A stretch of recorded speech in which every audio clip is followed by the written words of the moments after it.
Please remember, the information in our podcast could be a trigger for some people.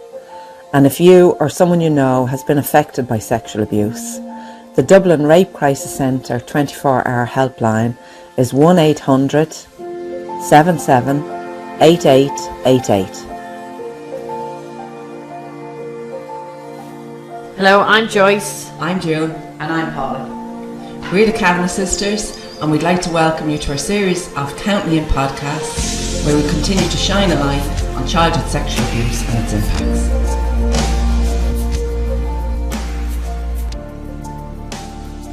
In today's podcast, we'll be talking to Shaneda Daly, one of Ireland's most powerful campaigners for abuse survivors.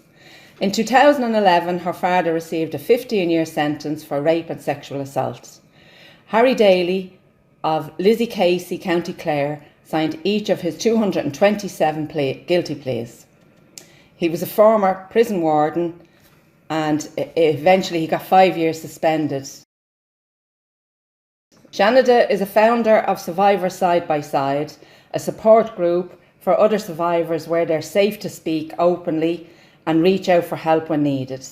It's a closed Facebook page, so confidentiality is assured. Shaneda bravely met face-to-face with her father in prison before his release, using restorative justice, and continues to support survivors and campaign for the badly needed changes around sexual abuse. How are you, honey? Just for anybody who's lived under a rock for the last number of years, I'm just going to start by asking you to tell us a little bit about yourself, about how you got involved in the Facebook page and how that's going for you. I went to court, had a brilliant day, seeing my dad going to prison. I was overwhelmed, as happy as a pig in shit. And I came home and the detective in my case had said to me, be very careful, after every high there's a low. And I thought, no way, I'm on top of the world, nothing can go wrong. Then you come away from it and nobody contacts you, first of all. You're like, oh my God, so-and-so isn't contacting me anymore, and what's going on? You kind of become a social pariah. I just felt alone, like no one talked to you at all. I didn't know anyone that had been sexually abused. I didn't know anyone that had been to court, nothing. And so sorry Shaneda, you didn't receive any counselling prior to that, did you? No, there was no counselling. I've been to the Rape Crisis Centre a few times over my life, but nothing to do with the court case. I started looking up things to do with stories in the papers. I was massively depressed. None of my siblings had been abused, thank God. They couldn't understand what I was saying. There was nobody, so I started reaching out. I reached out to ye, and I think ye were kind of the major ones then, that were public. We still are, honey. I know. Two different people had come to me and said, listen, you need to watch the Late Show from the other night, because these mad, crazy ones on there exactly like you. They're really happy. There was no doom and gloom about the whole thing. So I looked it up and I seen ye on it. And then the infamous This Morning one with ye as well, I'd seen that. I reached out to ye, and then you don't feel as alone. So yeah. Then in 2016, it was actually through a friend, Alison O'Reilly, who's a reporter. She'd said about having a press conference in Limerick, over this side of the country. So there was myself and two of the Whitlow sisters and Lorraine Mulvey. So we were having a conference, more or less saying, don't be afraid to come forward, to have no shame. That's always been my thing. The shame is not yours. The guilt is not yours. Never be ashamed. Don't let anyone feel ashamed. So the reporter simply said, how would people contact you? So at that moment, the page was made. Yeah, the Facebook page. It's 4 years old now, since last month. Yeah, right. Very good. And how many people are accessing this page? There's 1,700 on the page. Yeah. And it says at any one time that there can be 1,000 active on the page. And on this page, do people tend to just observe, or would they get on and actually ask for help? Or do they private message? It's either one or the other. Either someone's going to come on and it's full out there, they put everything up, or they sit there, and private messaging is massive on the page. And that takes an awful lot of time. How do you manage to fit that in with your life? You have children, don't you? Half a dozen. Well, the older three are growing up. I constantly have my phone in my hand playing Candy Crush. That's as simple as it is, and I see the notification coming up, and I'll go in then and Then last year, I think it was, one of my small kids ended up with diabetes, and one the other fella was being assessed for autism. So with worrying about the two of them and going to meetings and appointments and all that, I had asked Laura Withrow to become the other admin on the page, because it's kind of like my baby or something, the pages, and I run it in a certain way and I like it that way, and I needed to know the person that I was going to trust to do it would do it my way. So Laura is there, and then this year, through meeting Ruth, we've met each other a year ago at her exhibition in Dublin, and I made her an admin on the page because she knows me well enough to know. And if she's any questions, we all message each other saying blah blah blah, and we all get on together. But I had to give responsibility over to other people as well. How does somebody become a member of the Facebook group? Just look it up and it'll come up in the search, and then add. And then one of us is nearly always online to approve. And tell me this: have you to date received any counselling? No, not really, to be honest. Do you feel that managing this page is your therapy? Yeah, 100%. And do you, from time to time, have to take a break from it? Is it impacting you on a level that is taxing or difficult for you? No, people would think that it is. It isn't. It doesn't. I always say to people, there's nothing you can say to me that I have not heard before. Right. Well, if it's not the Facebook page, would it be the Facebook page and every other piece of work you're doing? Because you never stop. Like, you connect with every single victim in Ireland. You're always connected with somebody. You're always stirring the shit with the ministers, with the government. How many letters do you write a week to everybody? You have to keep them on their toes. No, I think it's brilliant. I'm just saying, it's not just the Facebook page you do. I think after the court case and after the depression, and you realise who's important in your life and who isn't, and everyone that's in my life understands my need to do this. And the older kids are over 18. So they can help out with the younger kids. It's kind of a family thing. I know that the older three wouldn't discuss things in depth. But when I say, I need to go, blah, blah, blah, they like help and say, all right, I'll mind, or I'll collect from the school for you. And we just work as a unit, really. They know it makes me happier. That if I can just get information from one person and make a difference, that I've seen the kids with the smiles on their face when they see certain articles, where they know.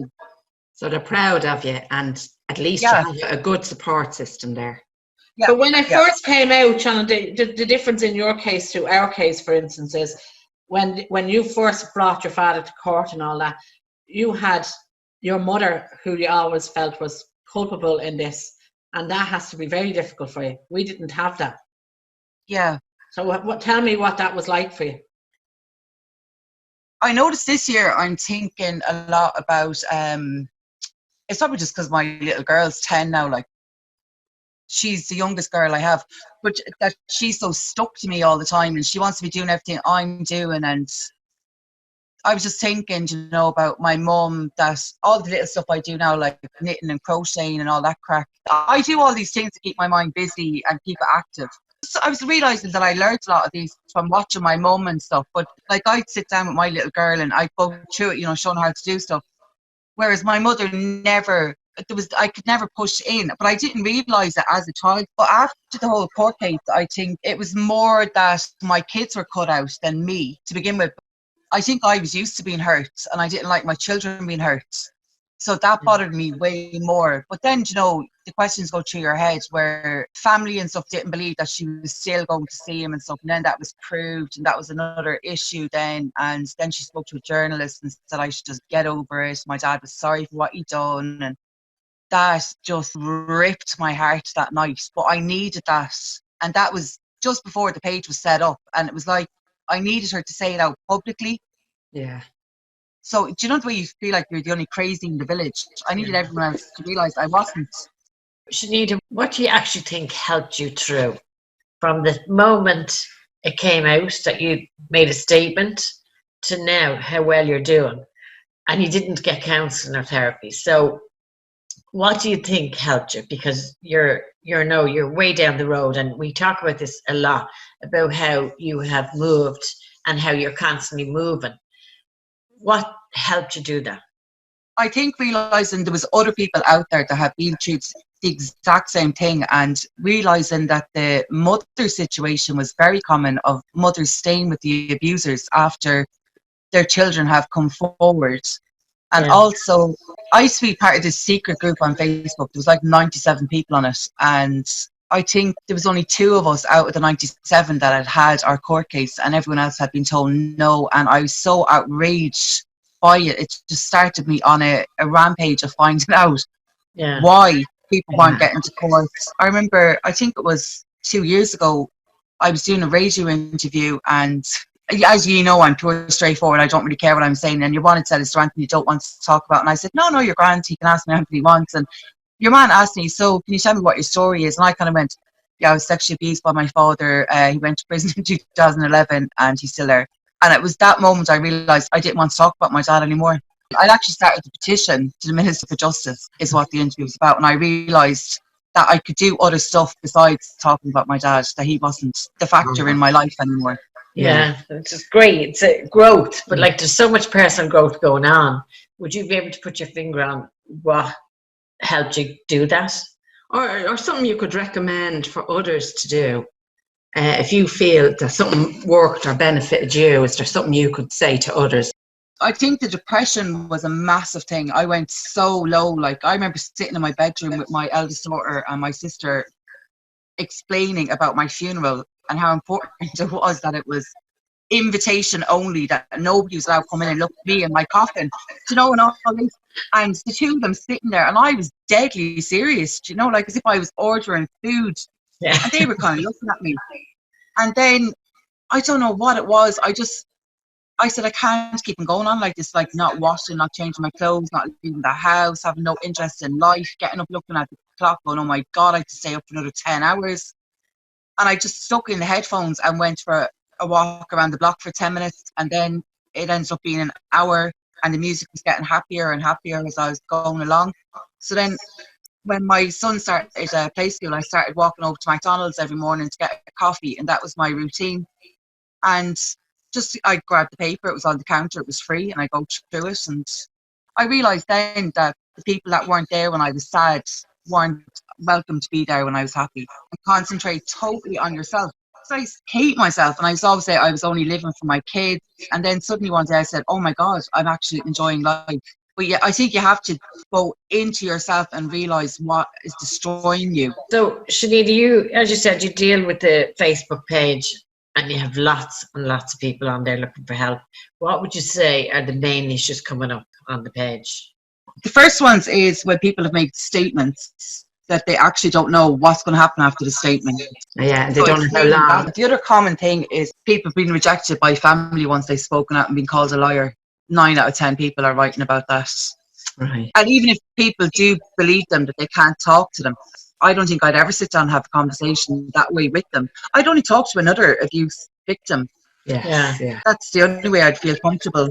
So do you witness on your page benefits and growth because of the connection and the knowing you're not on your own, and there is support there, and also indicating the enormity of the problem when you look at how many people are on your page even? Can you witness or in any way measure or tell that people are actually benefiting from the contact? Yeah, you would.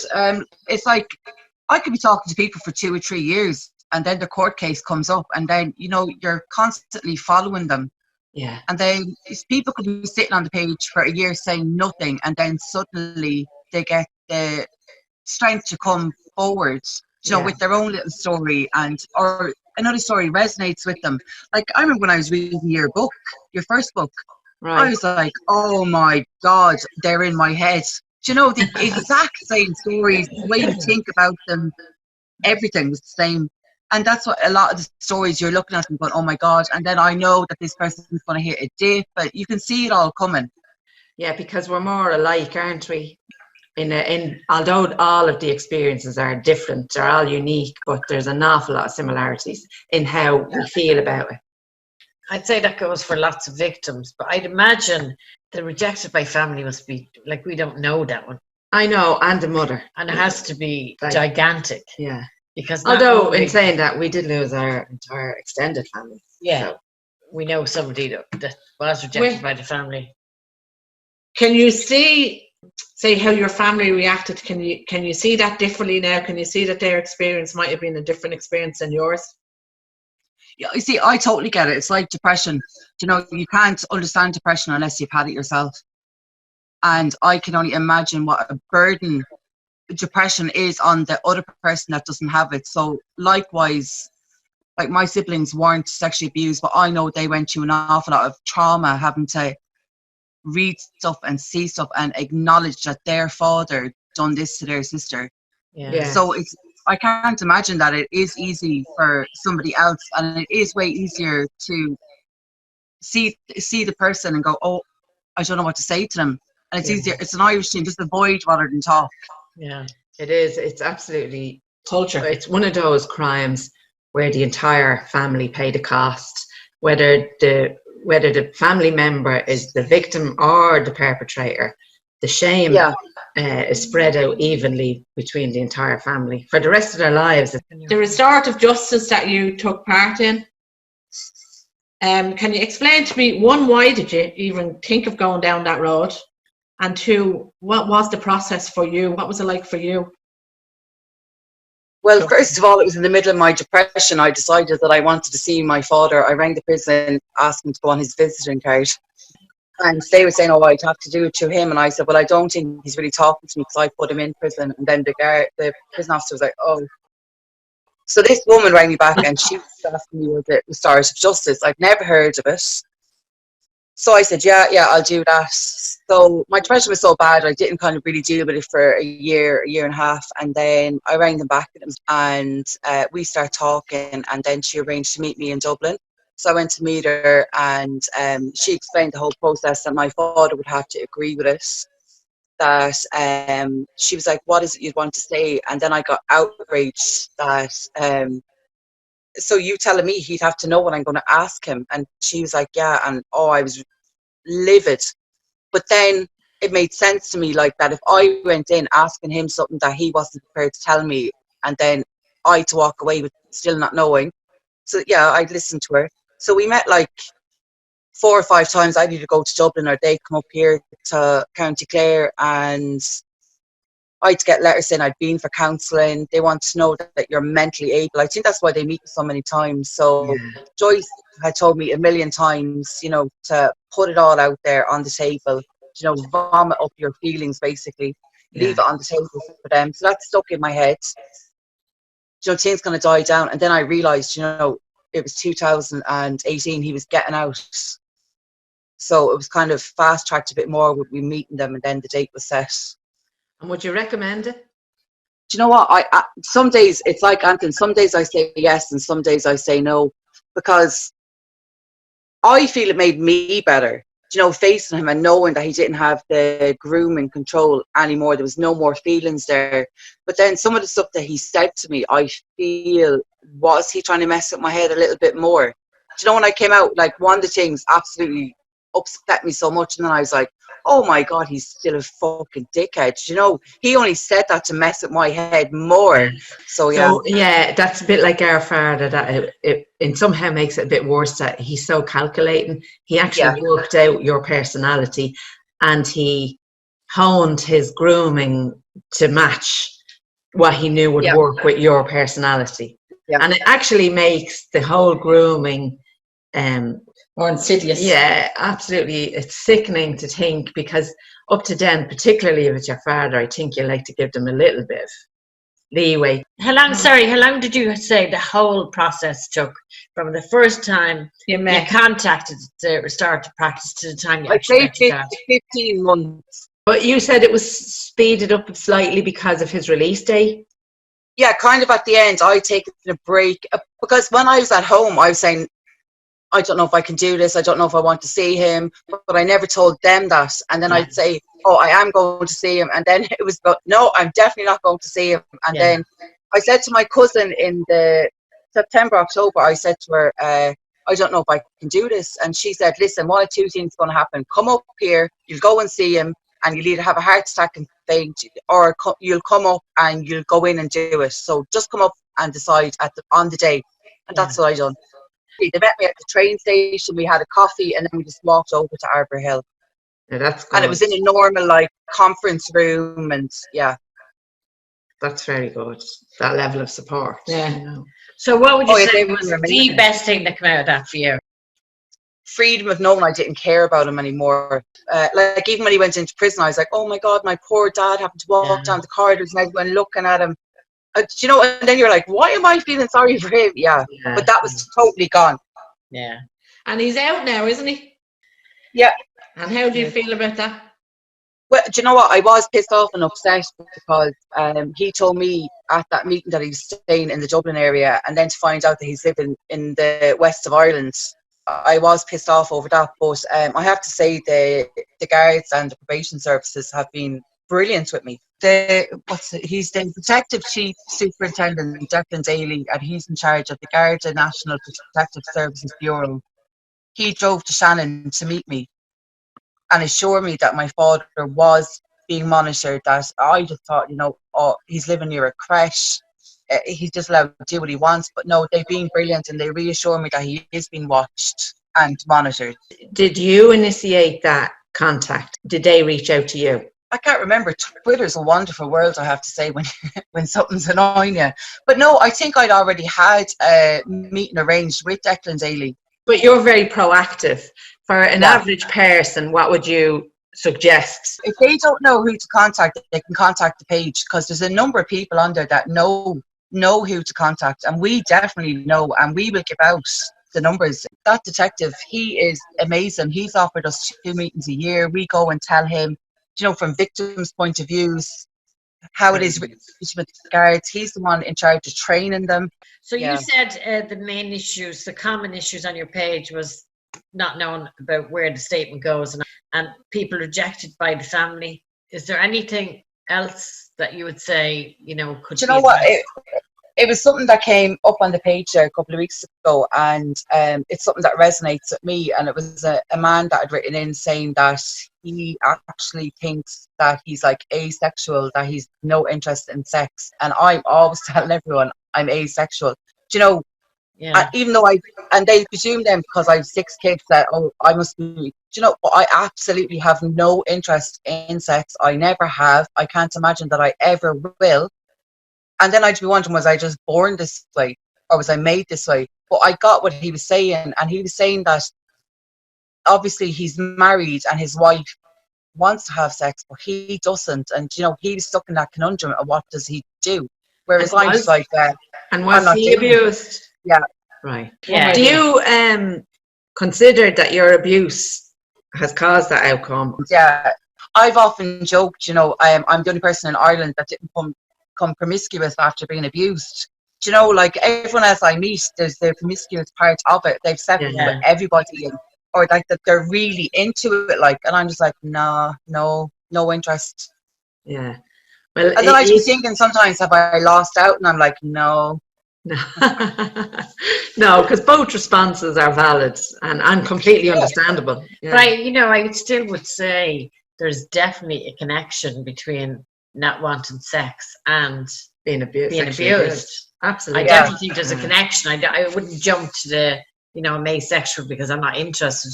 Like, I'd be looking at why you're not interested. So, you know, sex is not always cracked up to me anyway, the best of times. But, you know, there's times when it would be really nice and really appropriate. And there is something you get after sex, is that it's powerful. And I don't think you can get it any other way. I don't know. I wouldn't write that one off. I would actually think about that and see. We know there's a connection.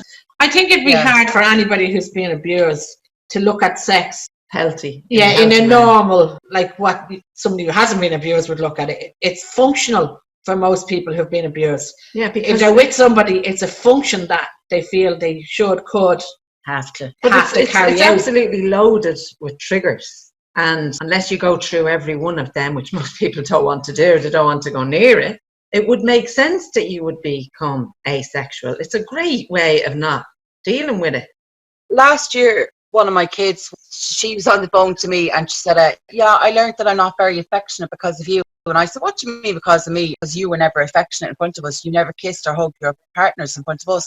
why would I be kissing and hugging my partners in front of my kids? You know, when I thought about it, I was like, that has been going through my head a lot lately, that I would never let anyone, I could be walking anywhere or with a partner that I've been with for 10 years and no one would know that I knew that person. Never a public display of affection or in the house or anything. Everything with my dad was secretive and no one was meant to know, so I've continued that. But sex for us would also be shame-based, so that would be very reasonable why you wouldn't do public displays of affection. Well, no, I would have, and I would feel the same shame. The thing that got me was when I wanted sex, I felt awful. I felt, Jesus, I prayed all my life for this to stop, and here am I wanting it. So I'm obviously a dirty bitch, and I deserved it.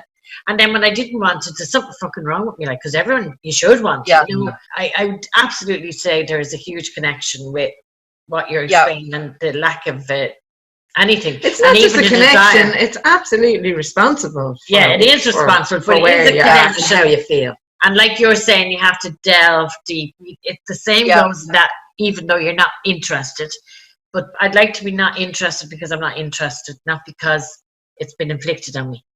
And again, that's nothing I'd worry about until it becomes an issue for you. That's what I'd be like. If I don't want you're dealing with enough in your life, you are aware you're dealing with sexual abuse on a daily basis through other people on the page. Been reminded of all of the issues, confronted with them. My eldest daughter, we'd often be laughing that I wouldn't hug them now or anything. Their birthdays and Christmas. But I said to her, you know, when you became teenagers, you're horrible. Like, you don't want hugs. You know, I'm very affectionate with the smaller kids. I think when you've been abused as well, looking at your teenagers will be more of a trigger than looking at the babies. It's easier to be affectionate with the babies than it is with your teenagers anyway. Like, my little girl is 10 now, and you know, her body's starting to change and that, and I'm just looking at the pure little innocence of her, you know, and thinking, Jesus. And then my little boy is 6, and you know, he sleeps in the bed beside me every night. And I should be just looking at his little innocent face beside me going, God, and just thankful that they're not going through it, like, but they do definitely trigger me. Yeah, they would. It is amazing, though. There's no end to it. Like, we're discovering that even every time we have a conversation, we discover something new about ourselves. But that does not mean you're in pain for the rest of your life. It just means you're now becoming more and more curious. Whereas before you would have just accepted that's who you are and that's part of who you are. It's about that constant challenge. Where did the thoughts come from? Do I own them? Were they given to me? That's a constant, especially with abuse victims, and especially if it's familiar, if it's in the family. That's going to be with you forever, because you're always going to have to question, do I own this or was it given to me? And also, your children will always blame you for everything that's wrong with them. I know. Up to a point, you can let them away with that. But what they're doing is, you know, sometimes it can be helpful because they're shining the light on an area you probably didn't even give any thought to and didn't recognise as an issue. Until she said that to me, why would I kiss and hug my partner in front of my children? And do you know, the two of us were laughing at each other down the phone. But no, anything that is said to me, I rarely get defensive. Yes. Normally I will go away and think about it and go, yeah, they're right. Just because you can't hug them, you have found your way of showing them how you love them. That's what I said to my daughter. I said, but you do know that I love you. And she goes, oh God, yeah, we do. Like, when she was in having her baby there last year, because she had a partner with her, I wasn't allowed in, and I was outside the hospital, and then she had the baby, and then one of my sons had arrived in when I was sitting outside, and I said to him, Jesus Christ, I've the other 5 of you to go through yet with this. And he goes, yeah, but you've only wanted a daughter. Because I think that if you were up there with your partner, I'd still be the same down here worrying. When I was at the Green Room at the Late Late Show, and we were having to crack with Tommy Tiernan, right? Myself and Sophia and her friends. And when we were all leaving, everyone else was hugging. And I stuck my hand out, shake hands. And there's Tommy Tiernan, you know, in front of me. And he goes, no hugs for me. And I said, no, who do you think you are? Yeah. But I realised that I just don't hug. But see, you just have to look and see, is it a way of protecting yourself? Because that's what we did years ago. Up until a year ago. Just awareness is the key. You're not wrong. Anything you did to survive and get to where you are now. If you notice that something's in your life now that's causing a problem, then you have an opportunity to look at it. You're not wrong in anything you do or did. No, it is about being curious, and as Paula said, being self-aware. Yeah, and delving into, this is a belief, this is the way I behaved. Let's see, do I behave like that because I want to, or because it's a learned thing through an abusive background? Yeah. So that's all it is. And then becoming aware that you're doing this because it suits you, not because it's something learned through a bad experience. Just curiosity, Shaneda, percentage-wise, male and female on your page? Oh, massive difference. I'd say it's 5% male. Right. Well, look, it's great that you have 5%. It's great you have 1%, but I was just curious. It's been a pleasure, an absolute pleasure talking to you, Shaneda. It's great to hear about all the work that you've done and you continue to do. And hopefully we'll get to talk to you again very soon. Brian, I hope you realise just how wonderful you are and the work you do, because it's the kind of work you don't get thanks for. Now, it's feeding your soul, and we know that, but you're helping so many people. That's it. And I'd really love you to sit with that and feel grateful for all you do and realise that you're a wonderful person. That's hard for you to swallow. I can see you're struggling with that one already. But you know, it's true. It's so, so true. We'd like to thank Shaneda Daly, founder of Side by Side, a support group for survivors of sexual abuse, for taking part in today's podcast. Thank you for listening. Hopefully some of the information we've shared will resonate with you and bring you to a place where you can have compassion for yourself. Please know that no matter how you feel or how you respond to the abuse, it was normal. We're hopeful and optimistic that those in a position of power to bring about change will be moved into action so we can finally eradicate childhood sexual abuse. So please spread the word and share the information. The decision to heal from childhood sexual abuse places you on the most important journey of your life. You're in charge of this journey. Only you know what works for you and what doesn't. It takes as long as it takes, because there's no rushing it and there's no faking it. You have to feel it. And just as the ripple of pain that you're in goes out and impacts all of those around you, so does the healing.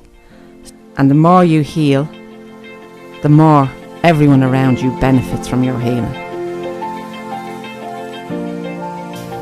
You've been listening to the Kavanagh Sisters podcast.